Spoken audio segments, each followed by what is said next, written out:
કાકા આ હું તમે રમત આદરી છે તો તમે આટલું સાતું નથી કરી શકતા?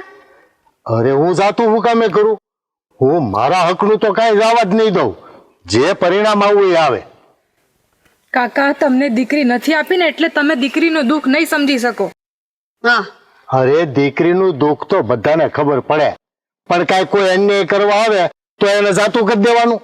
ઈ તો તમને ભગવાને દીકરી આપી હોત ને તો ખબર પડત. દીકરી નથી ને એટલે તમે આવું કરો છો. દીકરી નથી પણ એક બાપ તો શું ને. પણ એવું તો શું બગાડી નાખ્યું છે તો તમે આટલું પણ જતું નથી કરી શકતા? પણ જતું જ કરો, જતું કરો. હું કામે જતું કરું? મારું છે એ જતું કરી દઉં. મેં કોઈનું પચાવી પાડ્યું હોય તો હું જતું કરી દઉં. પણ તમારે એટલું સમજવું તો જોવે ને કે એ તમને દીકરી આપી છે તો થોડુંક જવા દેવાય. એમાં ક્યાં ન્યા આપણે નીચી જાતના થઈ જવાના? પણ તમે સમજાવવા નીકળ્યા હોય તો એને સમજાવો ને. ઈ હું કામે મારું પડાવી લેવા માંગે છે? દીકરી આપી છે તો દીકરીને દાયજામાં આપી દો ને એને કી. અને એ તમને દીકરી આપી તો એના બાપાની જમીન છે નહીં, ગમે ત્યારે દીકરીના ભાગમાં જ આવવાની છે ને, તો હું કામ ને તમે અત્યારથી આવું કરો છો? જ ને.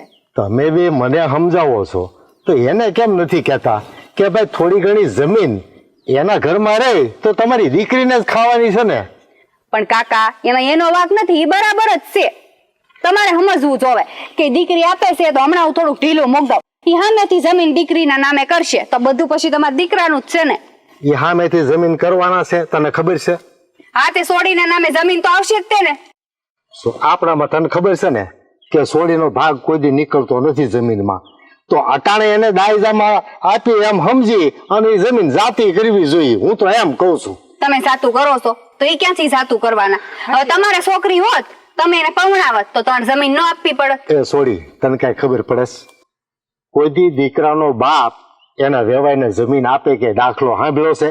દીકરીનો બાપ હોય ને એ દીકરીને જેટલું આપે એટલું ઓછું કહેવાય. હવે આ જમીનનો કટકો આપી દે તો એને પૂન થાય, દીકરીને દાન કર્યું હોય તો. તમે સાતું કરી દો ને તો તમને પૂન થાય અહીંયા. તમને દીકરી જોઈએ છે કે જમીન જોઈએ છે?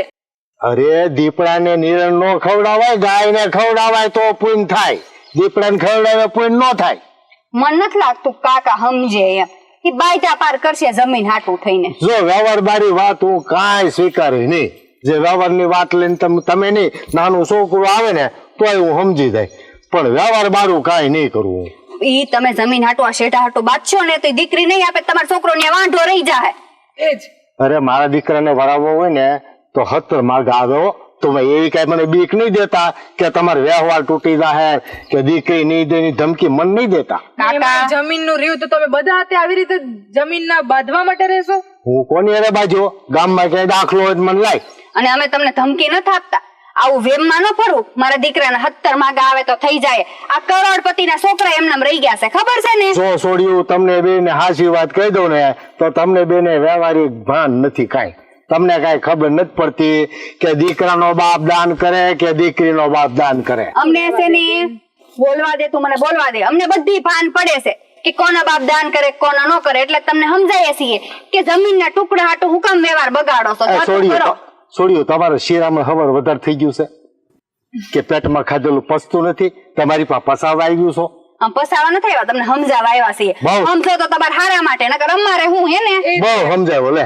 હવે કઈ સમજણ બાકી રહી થાય પણ હવે કઈ સમજાવવા તમારા કેળે સડો જાઓ. સમજાવાય નહીં. હા શું કેતી હતી તું? રહેવા દે. આપણે હું બાયટા કરશો જમીન હાટું? સમજાવવા નીકળ્યું, ખબર કઈ પડે ને ખાલી ખોટી કરવા નીકળી પડે.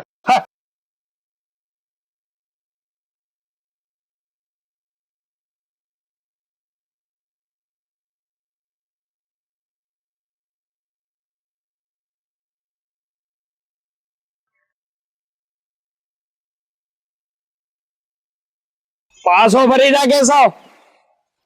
આ જમીન મારા બાપની છે. પાછો તો તું વળી જા ગોપાલ.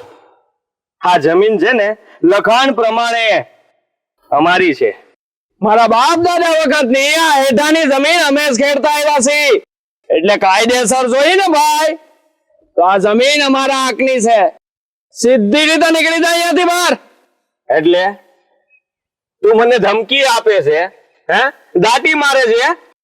હા હા, હું તને ધમકી આપું છું. સીધી રીતે બહાર નીકળી જા નકર નકર તું શું કરી લઈશ? હા બોલ. કાટિયા ભાંગી નાખીશ તારા. સાલા ધમકી આપે છે મને. તો આજ તો હું એ જોઈ લઉં કે તારામાં કેટલું જોર છે. મને જોવું છે. બતાવ તારું જોર.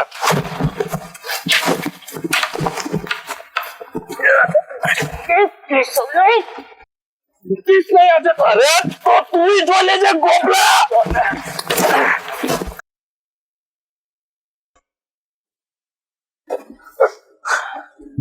ગોપાલ, હું કરશો આ તું? કેશવ તારા થનાર બનાવી છે, તું એની ઉપર આ લાકડી ઉપાડશો? તો સમજાવી દે તારા થનાર ધણીને મારા હેઠે પગ નો મૂકે. પર એનું ટીમ તાળતા મને વાર નહીં લાગે. આમ જો હું જોવે છે પાછો. કેશવ, મારી વાત સાંભળો. આ હું અઝીરો માંડ્યો છે, હરેક મુઠ્ઠી ધૂળ હાટું આટલું બાંધો છો બે? હજી મેં નહીં, તારા બાપાએ ખડક્યો છે અને ખોટી દાદાગીરી કરે છે તારો ભાઈ અને તારા બાપા. કારણ કે કાયદેસર રીતે આ દસ્તાવેજમાં જમીન અમારા નામે બોલે છે. તો પછી હું કામ આ લોકો આ જમીન હાટું થઈને અમારી યારે માથાકૂટ કરે છે? તો પછી એક કામ કરો ને, જો આ વાતનો નિવારો જ કરવો હોય ને તો બધા એકવાર હામામાં બેહી જાવ. કરી ગયો વાત? આ 10 વર્ષમાં 10 વખત હામા હમી બેહીને વાતો કરી, ત્યારે તો તારા બાપા માની જાય છે અને પછી પાછા એના ખેલ ચાલુ, દાદાગીરી ચાલુ. કેશવ, મારી વાત સમજો. આમને આમ જો આપણા બે ઘર વચ્ચે ઝઘડા હાલશે ને તો આપણા બેનું હક પણ તૂટી જાય. એ હંધુય તારા બાપને જઈને સમજાવ. જો સંબંધ રાખવો હોય ને તો અમારી હળી કરવાનું રહેવા દે, નહીં તો પછી હારા વાત નહીં રહી. એટલે તમે તમારી અર્થ તો નહીં જ મૂકો ને? હું કામ મૂકું? હા, અમે હાસા છીએ અને ખોટા તો તારો ભાઈ અને તારો બાપ છે. મધુ, સમજાવી દેજે તારા બાપાને અને તારા ભાઈને. એનું પરિણામ સારું નહીં આવે. અને હવે હું જાઉં છું, પછી મળે તને. કેશવ, આ ગામ દાંત કાઢશે, વાતું કરશે કે ખેડા હાટું થઈને હક પણ તોડી નાખ્યા. તમે મારી વાત કેમ નથી સમજતા? પણ જયારે વાત વટે જાય છે ને ત્યારે સેઢા હારું થઈને માથા વધેરતા વાર નથી લાગતી. કેશવ, તમારી હંધી વાત સાચી છે. હું એમ નથી કહેતી કે તમે ખોટા છો, પણ આમાં મારો શું વાંક? એટલો જ ને કે હું એની બેન છું, ગોપાલની બેન છું, બીજું કાંઈ નહીં ને? આમ તો તું એ ઘરની દીકરી જ રહીશ. અને જો મારા ઘરનું પાણી ભરવું હોય ને તો પછી સમજાઈ દેજે તારા ભાઈને, આ રાખડી બાંધવા માટે લાયક નહીં રહીએ. બસ હવે, હાથ ખરાબ હોય ને તો એ મારો માજેણો ભાઈ છે, થોડું બોલવામાં ધ્યાન તો રાખો. હા જોયું ને તારો ભાઈ શું કરતો હતો? હે, તમે કઈ ઓછા નથી. બે હામ હામે હરખા થાવશો અને લોઢાથી લોઢું ભટકાય ને તો આવું જ થાય. એકને નમતું મૂકવું જ પડે, કાં તો તમારે અને કાં તો એને. હું નમતું નહીં મૂકું. નમતું મૂકશે તારો ભાઈ અને તારા બાપા. તમારા બેયની વચ્ચે છે ને હું હોડી વચ્ચે હોપારી થાવ છું, હું હેરાન થાવ છું, એને તમને કાંઈ નથી પડી ને? એ લોકોએ સમજવું જોઈએ ને. તો પછી કે અમારી છોડીને કાલ સવારે એ ઘરમાં જવાનું છે, આપણે એ લોકો હારે કેમ સંબંધ રાખવા એને નહીં જોવાનું? તો આપણે સમજાય કે એ ઘરમાં આપણી બાયડી છે, 6 મહિના વાળા પછી અહીંયા આવવાની છે. પણ ના, તમે એ કઈ નમતું મૂકો એમ તો સો જ નહીં. હા, હું જરાય નમતું નહીં મૂકું. અને યાદ રાખજે, હવે પછી જો તારા ભાઈએ મારો માર્ગ રોક્યો છે ને તો પછી હારા વાત નહીં રહે. મારી વાત, એ ભગવાન, હાથ પેઢીના દુશ્મન છે આ બે તો. મધુબેન,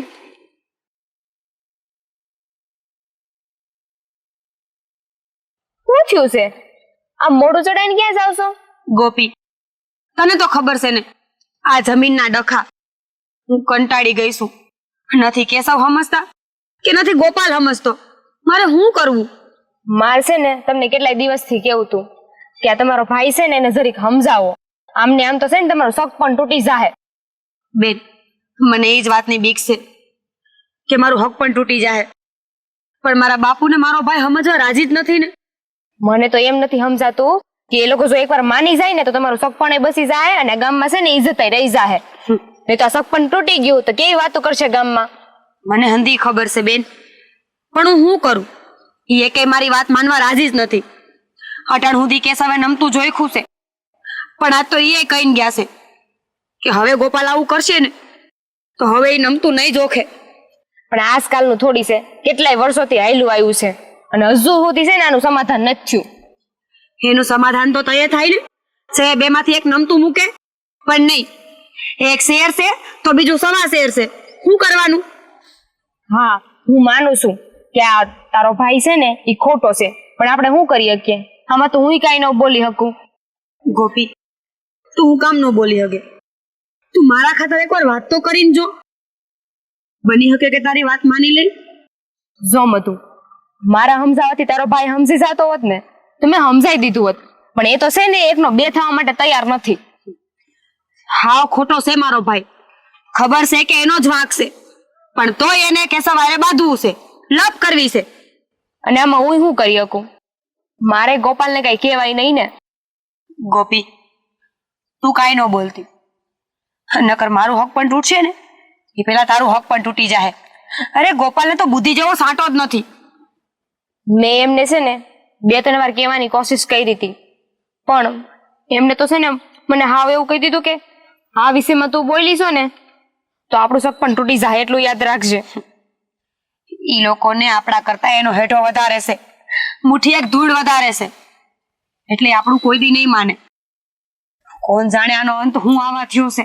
આ એક મુઠ્ઠી ભેર ધૂળ આપી દે તો હું થઈ જવાનું છે, એટલું નથી જોતા કે આ બેનનું હક પણ નહીં તૂટે એના લીધે. એ જોયું હોત ને તો આ લપ આટલી લાંબી હાઈલી જ ન હોત, કેદુનો નિવાડો આવી ગયો હોત. મૂકી બધું, મારું તો મગજ કામ નથી કરતું કે હું કરવું હવે. તમે છે ને શાંતિ રાખો, આ ભગવાન છે ને એ હવારાવાના કરશે. હા હવે તો ઠાકર કરે ને એ જ ખરી છે.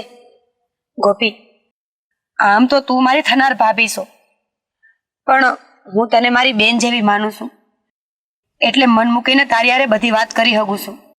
હા હું તમારું દુઃખ સમજી શકું છું, પણ હવે આમ આપણે કાંઈ ન બોલી શકીએ. જે થાય ને એ જોયા કરવાનું છે. સારું હું વાડીએ જાઉં છું. અરે આવું છે? હા હું આવશું ભેરી. હાલો.